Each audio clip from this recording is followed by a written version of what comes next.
Olá, assombrados! Eu sou a Ana Paula e vou contar um relato para vocês neste tipo ao vivo de hoje. E aí, tudo bem? Eu espero que sim, que esteja tudo bem. Já vou pedindo para você deixar o like no vídeo. Não se esqueça de se inscrever no canal se por acaso não for inscrito. E não se esqueça de se inscrever no meu outro canal, porque também tem outro canal que se chama Conto pra Ana, com relatos assim como aqui, só que relatos sem sobrenatural.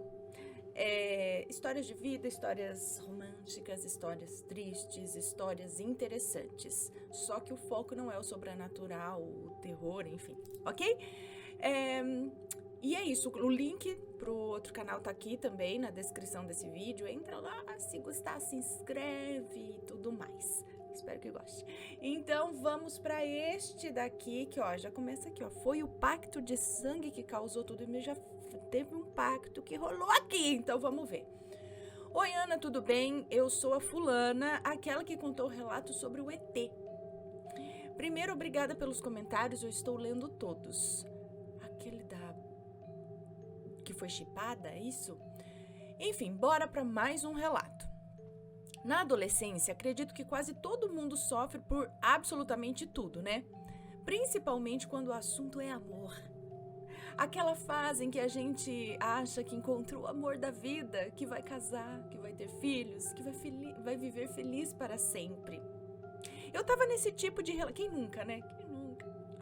Eu estava nesse tipo de relacionamento, o meu primeiro amor. Ele era 2 anos mais velho, eu tinha 15 e ele 17. Nosso relacionamento era cheio de brigas e gritarias. Não tínhamos maturidade para lidar com as conversas difíceis que os relacionamentos pedem. Além de que a mãe dele era bem difícil. Via o filho mais como um marido do que... eu acho que via o filho mais como um marido do que como um filho. Ou do que como meu namorado. Para vocês terem noção, quando eu dormia na casa dela, ela fingia ter pesadelos para ele ir dormir com ela. Ele tinha 17 anos. Sim, Ana. Nossa, gente. Inclusive, uma vez nós fomos viajar. Desculpa se eu gritei no ouvido de vocês, tá? Às vezes eu me empolgo aqui, eu grito no microfone, aí eu, né? Desculpa. Inclusive, uma vez fomos viajar e ela queria dormir. Ai, gente, não é possível. Inclusive, uma vez fomos viajar e ela queria dormir conosco, com nós dois juntos. Ah, imagina a cena, Ana. Tipo a mãe dormindo no meio do casal de namorado ali, do filho, da nora. Ela me odiava. Falava muito mal de mim. Uma menina de 15 anos, gente. E depois que nós terminamos, ela nem olhou mais na minha cara. Bom, ele foi o meu primeiro e eu dele. Nós não podíamos dormir juntos antes disso. Eu tinha 15 já e ele quase 17. Mas quando adolescente quer aprontar, né? Dá um jeito, não há quem segure, meus amigos. A melhor coisa é a informação. É você informar, conversar, alertar, falar as realidades da coisa, né? Botar ali, formar uma cabecinha bem, porque, filho? Não é prendendo aqui, trancando no quarto que vai resolver. Eu diria que isso é até pior. Bom, então, quando quer dar um jeito. E assim foi, deram um jeito. Eu não podia dormir junto, mas deram um jeito. Depois, no dia seguinte, eu contei para minha mãe e fomos aos médicos necessários para eu estar segura naquela nova fase. A gente era muito novo, sim, mas ele estava se formando no 3º ano e iria para a faculdade. Foi um caos na época, eu chorava, ele chorava, mas depois de um tempo, desde que ele começou a faculdade, provavelmente se deslumbrou lá. Os pais dele têm muito dinheiro, alugaram uma casa lindíssima em um condomínio super caro. No final das contas, descobri que ele havia me traído e depois namorou 3 anos com essa menina. Algumas semanas antes de nós terminarmos, nós fizemos um pacto de sangue. Na época, parecia aquela coisa de, ai, que romântico. Um romântico bem perturbado, na verdade, né? A gente fez um pequeno corte na mão, e eu tenho a marca até hoje. E nós juntamos o sangue e mentalizamos que deveríamos sempre estarmos juntos. Como se aquilo selasse para sempre o nosso amor. Coisa de adolescente sem noção, né? Convenhamos. Despertador aqui, senão eu esqueço das coisas. Né? Coisa de adolescente sem noção, né? Hoje eu olho pra trás e penso, meu Deus, que idiotice! Mas o pior é que depois eu acabei pagando o pato, acredito eu. Ana, foi um dos maiores sofrimentos da minha vida. Foi uma parte muito dolorosa com aqueles hormônios todos. Boa sorte com seus filhotes quando chegarem nessa fase. Muito obrigada, querida. Olha, vamos lá, vamos com força. Minha mãe até brinca que sofreu como se o término fosse dela, de tanto que me via sofrer. Ai, tadinha, ou fase, não, lá. Mas o mais engraçado é que um tempo depois, eu acabei me reencontrando com esse ex-namorado. Ambos mais velhos e um pouco mais maduros.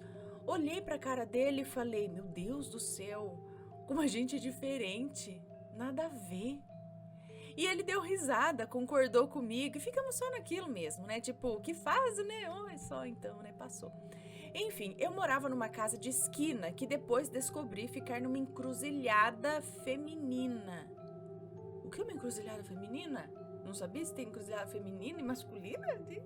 Ué, ficava numa encruzilhada feminina. Soube disso mais tarde, quando comecei a estudar sobre espiritualidade.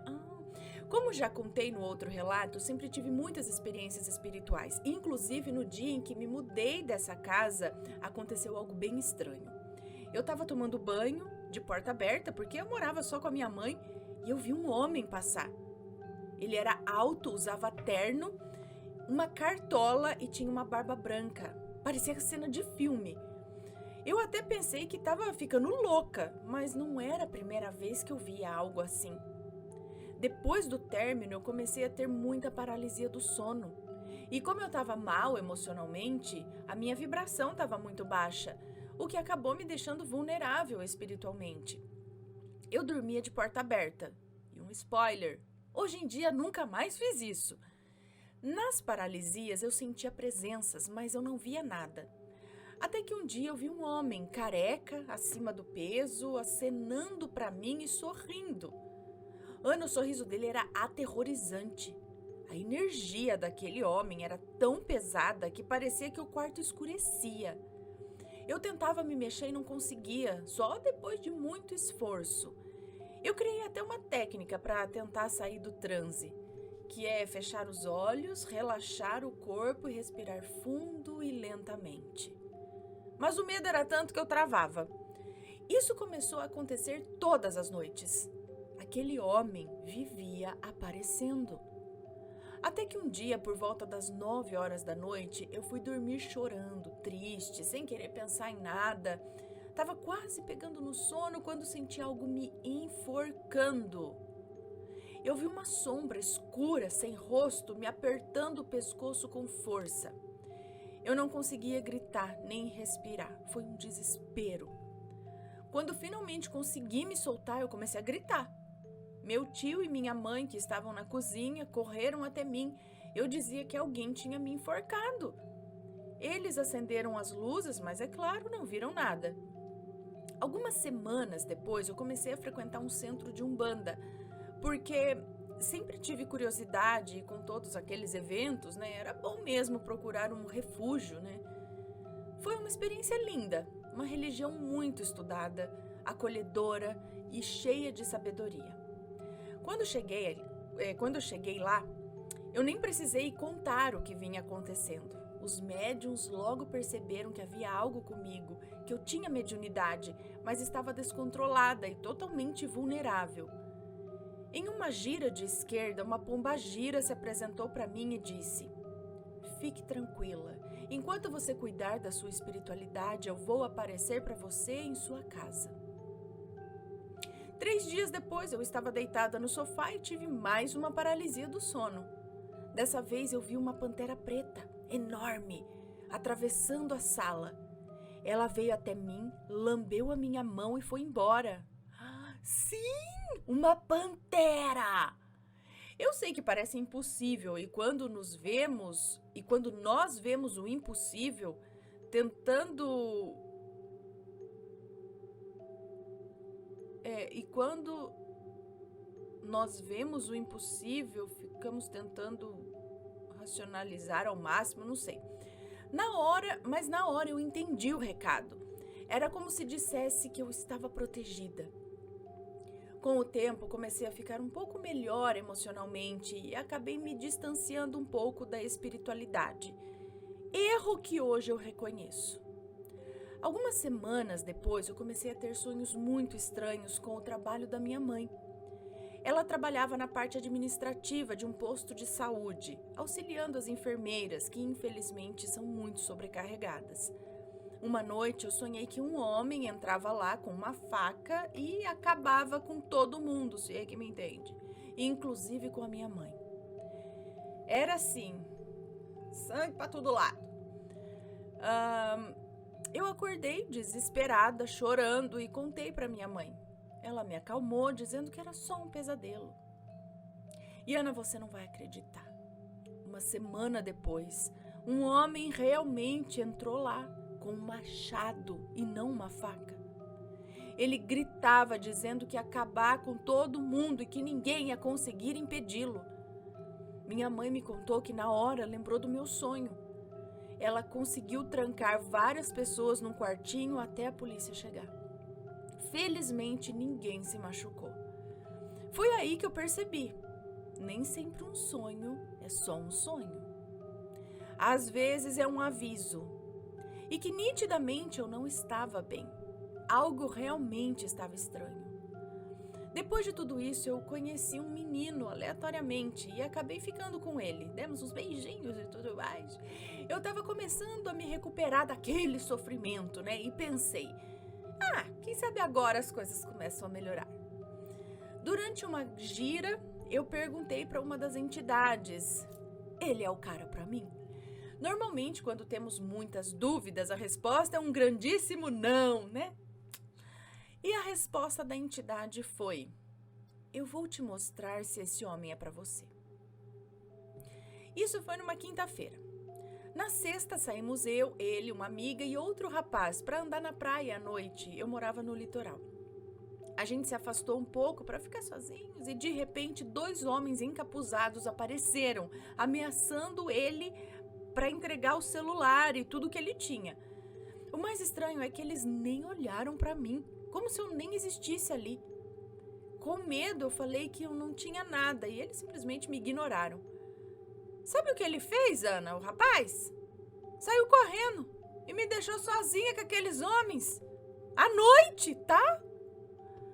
Minha amiga viu, percebeu que eu tinha ficado e correu para me ajudar, minha amiga. Mesmo correndo perigo. Naquele momento eu entendi. Não era homem para mim. Depois de alguns dias, eu saí para uma festinha na casa de uma amiga e o pai dela me levou de volta para casa. Quando eu cheguei, a porta do quarto da minha mãe estava entreaberta. E eu a vi ali, dormindo, virada para a parede, tranquila como sempre. Mas, de repente, percebi uma sombra embaixo dela, bem perto do ouvido, como se estivesse cochichando algo. Quando aquela sombra percebeu que havia outra presença na casa, simplesmente desapareceu. Ana, eu fiquei apavorada. Acordei minha mãe, desesperada, e ela sem entender nada. Rezamos, acendemos uma velinha para o nosso anjo da guarda e dormimos juntas naquela noite.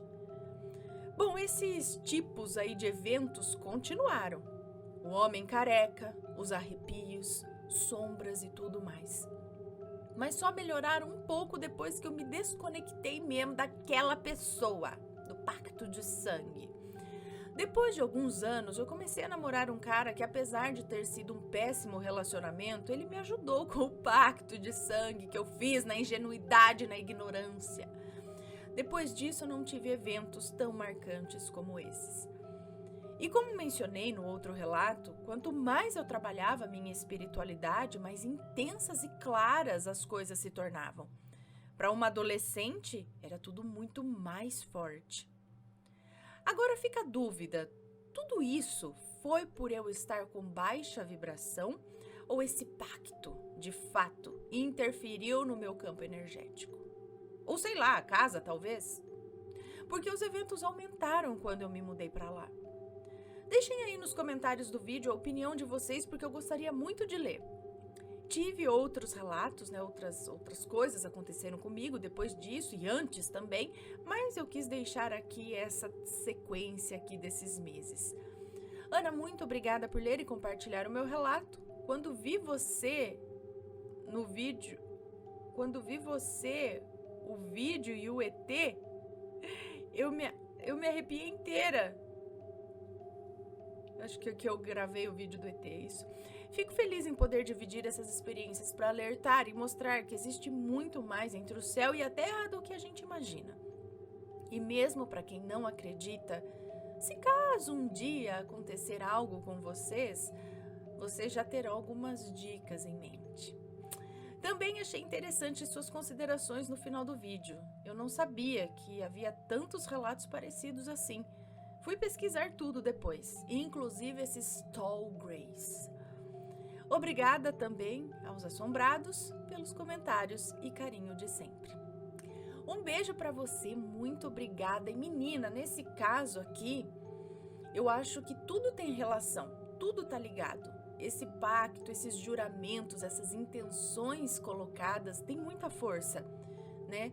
E eu acho que isso acabou de fato te ligando, por isso a gente tem que tomar muito cuidado com as coisas que a gente promete, inclusive em viagem astral, em sonho, né? E esses laços que são feitos, né? A força com que eles são firmados, tudo isso acredito que interfere. Aí entra também o seu abalo emocional, que também, como você disse, né? Pode ter atraído mais coisas, pode ter causado outros efeitos também. Entra talvez a tua mediunidade, que acredito, né, que você tem alguma coisa a mais aí. Entra a idade, né, da adolescência, tudo mais intenso. E pode entrar também a casa, como você disse. Eu acho que tudo tá ligado. Um pouquinho de tudo aí tem fundamento. E você, o que acha? Deixe as suas opiniões sempre com respeito, por favor. E se tem uma história parecida, envie o relato pra gente. Um beijo pra vocês e a gente se vê no próximo relato. Fui! Tchau, tchau!